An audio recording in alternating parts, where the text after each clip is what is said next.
Hello नमस्कार साथियों, GCP science class में आपका हार्दिक अभिनंदन है। आशा कर रहे हैं कि भाई आप लोगों की बोर्ड एग्जाम की तैयारी अच्छी चल रही होगी।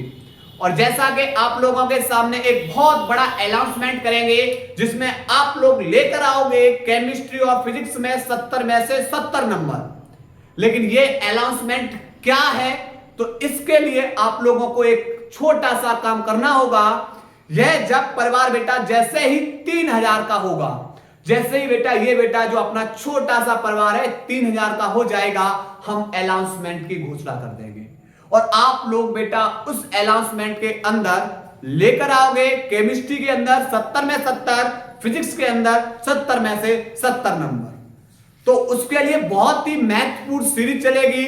तो वो आप लोगों के ऊपर डिपेंड है कि ये छोटा सा परिवार कितनी जल्दी बेटा आप लोग बड़ा करो, 2 दिन 3 दिन 4 दिन, जैसी आपकी इच्छा। क्लियर? तो ये बेटा अनाउंसमेंट आपके ऊपर हमने छोड़ दिया है। बहुत ही महत्वपूर्ण अनाउंसमेंट रहेगा आप लोगों के लिए। और केमिस्ट्री की क्लास है अब आप लोगों की 1 शॉट में आएंगी, पूर्ण रूप से एक चैप्टर एक शॉट के अंदर कंप्लीट। फिजिक्स की क्लास जैसी चल रही है वैसी ही निरंतर चलती रहेंगी। और जैसा कि हम लोग फिजिक्स के अंदर चैप्टर नंबर 4 का अध्ययन कर रहे हैं जिसका नाम है विद्युत धारा का चुंबकीय प्रभाव, और इसमें हम लोग अध्ययन कर रहे हैं बायो-सैवर्ट के नियम के अनुप्रयोग का। एक अनुप्रयोग हम पढ़ चुके हैं, सीधे धारावाही चालक के कारण उत्पन्न चुंबकीय क्षेत्र। आज हम उस तार को मोड़ेंगे, मोड़कर बेटा एक वृत्ताकार कुंडली बनाएंगे और उसके कारण चुंबकीय क्षेत्र की गणना करेंगे। तो वृत्ताकार कुंडली के कारण उत्पन्न चुंबकीय क्षेत्र कितना है, चलिए समझते हैं। सबसे पहले आप क्या करोगे, एक वृत्ताकार कुंडली बेटा तार को मोड़ोगे, तार को मोड़कर एक वृत्ताकार कुंडली बनाएंगे। अब चूंकि यह कुंडली बेटा पूर्ण रूप से बेटा यहां पर गोल नहीं बनाई गई है, ध्यान रखना यहां पर वृत्ताकार कुंडली। एल लंबाई का तार था, तार को मोड़कर वृत्ताकार रूप में बेटा बना दिया है। आप बोलोगे सर जैसे वृत्ताकार रूप में लेकर आए तो एल लंबाई का तार ये क्या बन जाएगी, इसकी परिधि बन जाएगी। ठीक, अब इसका केंद्र क्या है, मान लिया इसका केंद्र O है और केंद्र से परत तक की दूरी बेटा क्या हो जाएगी, त्रिज्या। तो यहां पर परिधि L बराबर क्या हो जाएगा, 2 पाई r, क्योंकि यहां त्रिज्या हमने कैपिटल R मान ली। अब इसके अंदर क्या करेंगे, इसके सिरों पर हम बेटा यहां पर तार के 2 सिरे हैं, ध्यान रखना। ठीक, और इसमें बेटा क्या करेंगे, हम इस तार के अंदर जब हम धारा प्रवाहित करेंगे, तार के अंदर हम क्या करेंगे, जब धारा प्रवाहित करेंगे तो धारा प्रवाहित करने पर कुंडली में चुंबकीय क्षेत्र उत्पन्न होगा। तो कुंडली में बेटा चुंबकीय क्षेत्र उत्पन्न होगा, तो हमें 2 जगह चुंबकीय क्षेत्र की गणना करनी है। कहां? एक तो कुंडली के केंद्र पर चुंबकीय क्षेत्र कितना है, दूसरा कुंडली के केंद्र O से मान लिया कुछ दूरी पर बिंदु ले लेंगे, वहां पर चुंबकीय क्षेत्र कितना, अर्थात कुंडली के अक्ष पर। तो 2 जगह कुंडली के अक्ष पर, कुंडली के केंद्र पर चुंबकीय क्षेत्र की गणना करनी है। ठीक, तो सबसे पहले जो गणना करेंगे वह गणना करेंगे कुंडली के अक्ष पर। कुंडली के अक्ष पर पता करें भाई कितना चुंबकीय क्षेत्र है पहली स्थिति के अंदर। तो इसके केंद्र O से मान लिया x दूरी पर एक बिंदु ले लिया हमने P, और इस बिंदु P पर हमें किसकी गणना करनी है, चुंबकीय क्षेत्र की। और इसके अंदर बेटा ये धारा प्रवाहित हो रही है। ठीक, अब चूंकि बेटा जो तार की लंबाई बेटा कितनी है, कितने फेरे हैं पता नहीं है ना, तो हमें सबसे पहले क्या करना है, इस पूरी कुंडली में कितना चुंबकीय क्षेत्र उत्पन्न हो रहा है। तो इसके लिए बेटा हम क्या करेंगे, पहले सूक्ष्म खंड में पता करेंगे कि सूक्ष्म खंड के कारण कितना चुंबकीय क्षेत्र उत्पन्न हो रहा है, और उसका क्या कर देंगे, समाकलन।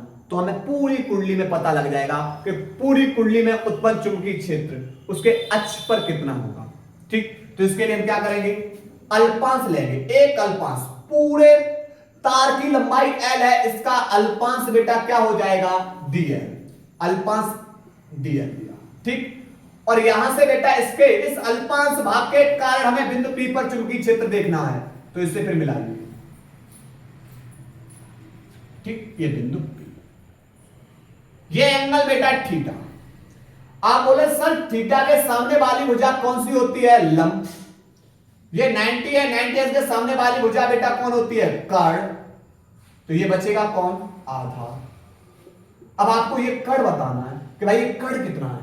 कर्ण कितना है? अल्पांश भाग से बिंदु तक की दूरी, जो बिंदु P है वहां तक की दूरी। तो आप बोले कर्ण बराबर अंडर रूट में पाइथागोरस प्रमेय से लगाना। किससे? पाइथागोरस प्रमेय से। यहां लिख दे रहा हूं पाइथागोरस प्रमेय से क्या है? कर्ण का वर्ग बराबर लंब का वर्ग प्लस आधार का वर्ग। बेटा स्क्वायर हटाओ, इस पे अंडर रूट ले आओ। तो कर्ण बराबर अंडर रूट में लंब स्क्वायर प्लस आधार स्क्वायर। तो यहां से हो जाएगा कर्ण इक्वल टू अंडर रूट में लंब बेटा कितना है? r।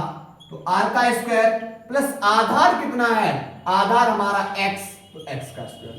तो अंडर रूट में r square plus x square. ऐसा ही बेटा हम एक अल्पांश यहां ले रहे हैं। एक अल्पांश यहां ले लिया dl, a dash b dash. अब इसके कारण बेटा बिंदु P पर देखेंगे चुंबकीय क्षेत्र। तो यहां पर ये भी एंगल कितना है? थीटा। ठीक। तो यहां पर बेटा ये बेटा यहां पर क्या है? केंद्र से परत तक की दूरी त्रिज्या हो जाएगी। एंगल के सामने वाली भुजा लंब, ये बेटा इसके 90 अंश के सामने वाली भुजा कर्ण। तो ये बेटा कौन होगा? आधार। तो कर्ण बराबर बेटा बिल्कुल सेम निकलेगा अंडर रूट में r स्क्वायर प्लस में x स्क्वायर। ठीक। अब सुनो, अब मुझे बेटा बिंदु P पर जब एक कुंडली में धारा प्रवाहित हो रही है और हमें जिस बिंदु पर चुंबकीय क्षेत्र की दिशा ज्ञात करनी है, जिस बिंदु पर चुंबकीय क्षेत्र की तीव्रता की गणना करनी है, वह बिंदु पता है। तो अब पता लगा लेंगे कि चुंबकीय क्षेत्र की दिशा किधर होगी। किसके? दाएं हाथ के हथेली के नियम संख्या 1 से। ठीक, समझिए। अब ये वाली जो कुंडली है, ये बेटा वृत्ताकार कुंडली है और यह बोर्ड में ऐसे रखी हुई है, इस तरीके से। ऐसे नहीं है, इसलिए बेटा हमने पूर्ण रूप से इसको बेटा सर्कल ऐसे नहीं बनाया, कुछ ऐसे रखी हुई है। ठीक, इस तरीके से। अब इसके अंदर बेटा धारा प्रवाहित हो रही है। तो अंगूठा धारा की दिशा में, उंगलियां उस बिंदु की ओर संकेत करेंगी जहां पर हमें चुंबकीय क्षेत्र की तीव्रता की गणना करनी है। हथेली के लंबवत बाहर की ओर धक्का देने की दिशा होगी, वो होगी चुंबकीय क्षेत्र की दिशा। देखो, जब धारा बेटा यहां पर इधर इस तरीके से इस अल्पांश भाग पे आएंगे तो धारा की डायरेक्शन ये रही, बिंदु P ये रहा। अब बिंदु P बेटा जब ये रहा, धारा ये, बिंदु P ये, हथेली दिशा बेटा हल्का सा तिरछा होगा, हल्का सा ऊपर की, सीधा ना होगा, हल्का सा इस तरीके से। यहां पर बेटा इस अल्पांश भाग के कारण जो चुंबकीय क्षेत्र की दिशा होगी वो ये होगी। इसी प्रकार अब धारा की दिशा में अंगूठा, बिंदु P ये रहा, हथेली की दिशा बेटा इधर, इस अल्पांश भाग के कारण चुंबकीय क्षेत्र की दिशा ये। ठीक, अब समझो क्या करें बेटा, इसको आगे बढ़ा दिया और यहां पर इनके बीच में एक लंब डाल दिया। अब आपसे एक सूक्ष्म क्वेश्चन ये है कि ये एंगल कितना है, ये एंगल कितना है। तो आप बोलोगे सर ये पूरा का पूरा 90 होता है। पूरा कितना होता है? 90, ये वाला एंगल। लेकिन इसमें ये एंगल जब थीटा है तो इस 90 में से, ये 90 में से इस थीटा को हटाओ, जो बचेगा वो ये एंगल बचेगा। तो कितना बचेगा? तो आप बोलो सर 90 में से इस थीटा को हटा दो, 90 में से थीटा को हटा दो। जब ये 90 माइनस थीटा तो ये भी कितना हो जाएगा? 90 माइनस के थीटा। ठीक, अब मैं आपसे पूछे बेटा ये एंगल कितना है, ये एंगल। तो आप बोलोगे सर कुछ डायरेक्शन ऐसी है, ये एंगल 90 है, पूरा 90 है, और ये पता है 90 माइनस के थीटा है। कितना है? 90 माइनस थीटा। तो एक बात पाओ, ये पूरा 90 है, इस 90 में से ये वाला जो 90 माइनस थीटा है इसको घटा दो, माइनस का इसके अंदर मल्टीप्लाई करो, तो यहां पर ये तो प्लस का है, माइनस का हो जाएगा, ये माइनस का है, किसका हो जाएगा? प्लस का। प्लस माइनस कैंसिल, बचेगा कौन? थीटा। तो ये भी थीटा और ये भी थीटा। ठीक। अब आप लोगों ने बेटा हमने पढ़ाया था आप लोगों को वेक्टर रूल्स। वेक्टर रूल्स में क्या बताया था कि ये बेटा जैसे हमारा ये घटक है, यह घटक है और ये एंगल थीटा है। जब आप इस घटक को थीटा कोण पे अंदर की ओर लेकर जाओगे और घटक की स्थिति किधर ले आओगे, इधर, ऐसे, तो हमेशा बेटा कोण कौन सा लेना है, cos थीटा। जिधर थीटा कोण होगा, जिधर थीटा कोण होगा घटक को उस उधर लेकर जाओगे। जिधर थीटा कोण है घटक को उसी को उधर ही लेकर जाओगे। हमेशा ध्यान रखना, cos और थीटा से दूर जाओगे तो क्या लाना है, sin।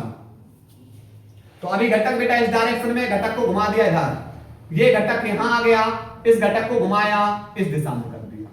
तो आप बोलोगे कि सर जब ये घटक को आप अंदर की ओर लेकर गए तो थीटा, ये रहा थीटा कोण पे अंदर की ओर लेकर जा रहे हो इसलिए यहां पर cos थीटा। जब घटक को थीटा से दूर ले जा रहे हो इसलिए यहां पर क्या ले आएंगे, sin थीटा। ठीक। इसी प्रकार इस घटक को घुमाया इस दिशा में कर दिया, यहां ले आए, इस घटक को घुमाया इधर इस दिशा में कर दिया। जब घटक को थीटा कोण पे अंदर की ओर लेकर आओगे तो cos थीटा, थीटा से दूर लेकर जाओगे तो क्या लाओगे, sin थीटा। ठीक। जब दो घटक बेटा एक दूसरे के विपरीत हो जाएं तो इनके बीच में अंतर आता है। दो घटक एक दूसरे के कैसे हो जाए, विपरीत, और विपरीत हो जाएंगे तो इनके बीच में आएगा अंतर। बड़े में से छोटे घटा देंगे। अब चूंकि बेटा घटक में अंतर आएगा और दोनों के दोनों घटक समान हैं, dv cos थीटा ऊपर की ओर और dv cos थीटा बेटा नीचे की ओर, दो घटक विपरीत हैं तो इनके बीच में क्या आएगा, अंतर। तो इनका जो परिणामी चुंबकीय क्षेत्र बचेगा वो बेटा क्या बचेगा, जीरो। परिणामी चुंबकीय क्षेत्र क्या बचेगा, जीरो। लेकिन जब दो घटक बेटा एक ही दिशा में हो तो वो घटक क्या हो जाते हैं, आपस में जुड़ जाते हैं। ठीक। तो यहां से बेटा क्या होगा कि dv cos थीटा ऊपर की ओर, dv cos थीटा नीचे की ओर, दो समान घटक एक दूसरे के विपरीत है इसलिए बेटा एक दूसरे को क्या कर देंगे, निरस्त। चलिए अब करना क्या है, सबसे पहले पहली कहानी लगाएंगे बेटा बायो सेवर्ट के नियम से। बायो सेवर्ट के नियम से। और भाई क्या है बायो सेवर्ट का नियम, बायो सेवर्ट का नियम है अल्पांश भाग में चुंबकीय क्षेत्र को ज्ञात करने के लिए। और हम निकाल भी क्या रहे हैं, अल्पांश भाग में चुंबकीय क्षेत्र। तो dv बराबर mu 0 upon 4 pi IDL sine theta बट्टे आर स्क्वायर। चलो लगाओ, म्यू 0 अपॉन 4 पाई आईडीएल। बेटा यहां पर एंगल कितना होगा, यहां पर एंगल कितना होगा, तो यहां पर एंगल समझो, एंगल समझते हैं। ये बेटा धारा ऐसे है, ये धारा ऐसे है, ठीक। और इस पर ये बेटा अल्पांश है, इस पर ये क्या है, अल्पांश लिया हुआ है इस तरीके से, अल्पांश। तो जरा देखियो बेटा इस अल्पांश और इस धारा के बीच में धारा ऐसे प्रवाहित हो रही है, धारा ऐसे, और इस पर लिया हुआ अल्पांश कुछ इस तरीके से, ऐसे। ठीक। तो अब कहानी क्या होगी, जब अल्पांश ऐसे लिया हुआ है तो बेटा इनके बीच में जरा एंगल देखो, इसके बीच में इधर, इसके बीच में बेटा ये एंगल, एक मिनट, हाँ इसके बीच में बेटा एंगल देखना। आप बोलो सर ये तो 90 होगा, कितना होगा, 90। क्यों, क्योंकि ये परिधि पर जो अल्पांश वाली जो बेटा दूरी है वो कैसी है, लंब है। तो यहां पर थीटा बराबर 90, तो साइन थीटा की जगह 90 बट्टे अल्पांश भाग से और बिंदु तक की दूरी। तो आप बोलोगे आर स्क्वायर प्लस में एक्स स्क्वायर, पर इसके ऊपर स्क्वायर है तो स्क्वायर चढ़ा दिया। ठीक है, चलो अब देखते हैं साइन 90 का मान कितना होता है, 1। साइन 90 का मान कितना होता है, 1। तो ये तो 1 हो जाएगा इस, और यहां पर बेटा ध्यान रखना अंडर रूट है, अंडर रूट है। आर का मान बेटा यहां पर दूरी अल्पांश भाग से बिंदु तक की दूरी अंडर रूट में R square plus X square, और इस दूरी बेटा स्क्वायर है तो आपने स्क्वायर लगा दिया। स्क्वायर से क्या होगा, स्क्वायर से रूट हट जाएगा, स्क्वायर से क्या हट जाएगा, रूट। ठीक। तो यहां से बचेगा क्या, चलो लगाओ। तो dv बराबर mu 0 upon 4 pi IDL sign बेटा थीटा, साइन 90, साइन 90 का मान 1 और बट्टे बचेगा आर स्क्वायर प्लस में एक्स स्क्वायर। क्यों, क्योंकि भैया स्क्वायर से रूट हट चुका। तो ये निकाल लिया बेटा हमने अल्पांश भाग में चुंबकीय क्षेत्र। लेकिन हमें कहां बताना है? कुंडली के अक्ष पर। कहां बताना है? कुंडली के अक्ष पर। तो बिंदु P पर परिणामी चुंबकीय क्षेत्र। बिंदु P पर परिणामी बताना है। तो आप बोलोगे सर ये कॉस वाले घटक तो कैंसिल हो रहे हैं, एक दूसरे विपरीत हैं, तो बचेगा कौन? बचेगा हमारे पास ये साइन वाले घटक dv sin थीटा। तो इनका बेटा क्या कर देंगे? समाकलन। इसका क्या कर देंगे? इस छोटे छोटे से ऐसे बेटा बहुत सारे इससे अल्पांश लिए होंगे, उन सबके काट बेटा जो घटक मिलेगा वो dv sin थीटा, और इस dv sin थीटा का हम क्या कर देंगे? समाकलन। तो आप बोले सर dv का मान उठाओ, यहां लगा दीजिए। लगाओ भाई, म्यू 0 अपॉन 4 पाई आईडीएल बट्टे R square plus X square की पावर स्क्वायर, और साइन थीटा बराबर होता है लंब बट्टे कर्ण। यहां से हो जाएगा म्यू 0 अपॉन 4 पाई आईडीएल बट्टे R square plus X square. लंब वाली भुजा बेटा हमारी आर है, बट्टे कर्ण। कर्ण बेटा अंडर रूट में R square plus X square. Root का मतलब होता है बेटा आधी घात। रूट का मतलब आधी घात, तो रूट हटा दो, इसके ऊपर आधी घात ले आओ। रूट हटा देंगे और इसके ऊपर कितनी घात ले आएंगे? आधी घात। तो आर बट्टे R square plus X square की पावर 1/2। अब मुझे पता है बेटा गुणा में घातें जुड़ जाती है, तो यहां पर 1 और यहां पर 1/2, तो 1 प्लस 1/2, 2 एकम 2 और 1 3/2। तो समाकलन म्यू 0 अपॉन 4 पाई आईटीएल बट्टे R square plus X square की पावर 1 प्लस 1/2 अर्थात 3/2, और ऊपर बेटा आर है तो आर। जो कांस्टेंट उसे बाहर निकाल लो। तो यहां पर बेटा कौन कौन है? म्यू 0 अपॉन 4 पाई आई बाहर आ जाएगा, इंटू में बेटा आर, और बट्टे R square plus X square की पावर 3/2। समाकलन केवल किसका होगा? डी किसके आगे लगा हुआ है? एल का। तो समाकलन डी के सापेक्ष किसका होगा? एल का होगा। ठीक, तो यहां पर डी के सापेक्ष एल का समाकलन क्या होगा? तो डी के सापेक्ष एल का समाकलन होता है बेटा एल, क्योंकि डी के सापेक्ष एक फॉर्मूला होता है, चूंकि एक फॉर्मूला होता है डी के सापेक्ष एक्स का समाकलन एक्स, तो डी के सापेक्ष एल का समाकलन एल। तो यहां पर स्क्वायर पावर 3/2, और यहां पर बेटा जब डी के सापेक्ष एल का समाकलन एल।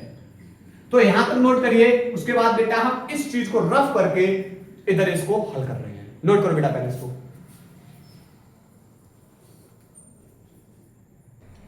देखो बेटा आप समझते हैं, इसको इधर ले आइए। तो b बराबर mu 0 upon 4 pi I R बट्टे R square plus X square की पावर 3/2। लेकिन यहां एल है, एल भाई हमारी क्या है? एल पर्दी है। पर्दी बराबर बेटा क्या लगाओगे? 2 पाई आर। पर्दी बराबर क्या लगाओगे? 2 पाई आर। तो यहां से 2 पाई से 4 पाई बेटा कितने बार कट जाएगा?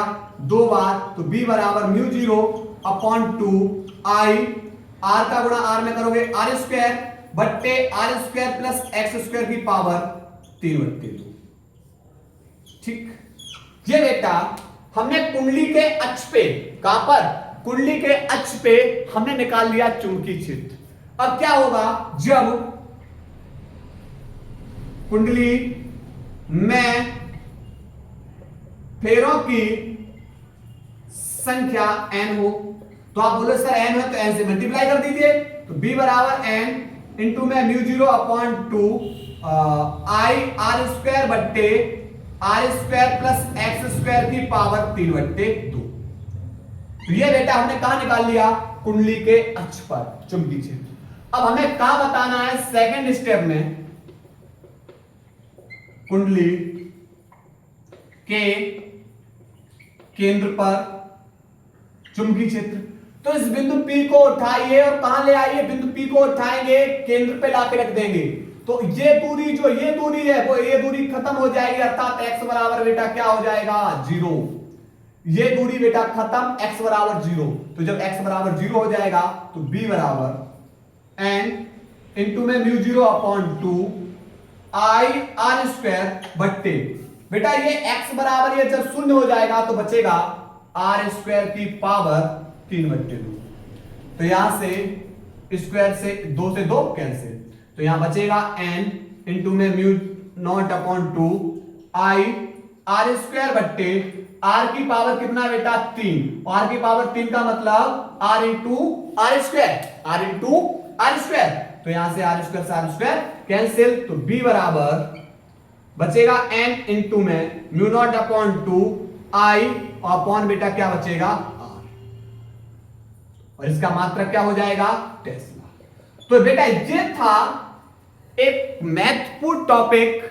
इसके बाद जो अगले लेक्चर के अंदर लेकर आएंगे वह बेटा संपूर्ण एम्पीयर के परपति नियम के अनुप्रयोग को लेकर आ रहे हैं। ठीक, तो इस तरीके से आप लोग टॉपिक का बेटा एंजॉय करते रहिए और एक रिजल्ट की ओर अग्रसर होते रहिए। और हमने आप लोगों से बोल दिया है कि जैसे 3 के हमारा परिवार होगा, आप लोगों के सामने एक बहुत ही महत्वपूर्ण सूचना और बहुत ही महत्वपूर्ण घोषणा आप लोगों के सामने करने वाले हैं। ठीक है, तो आप लोग नोट करिए बेटा इसको।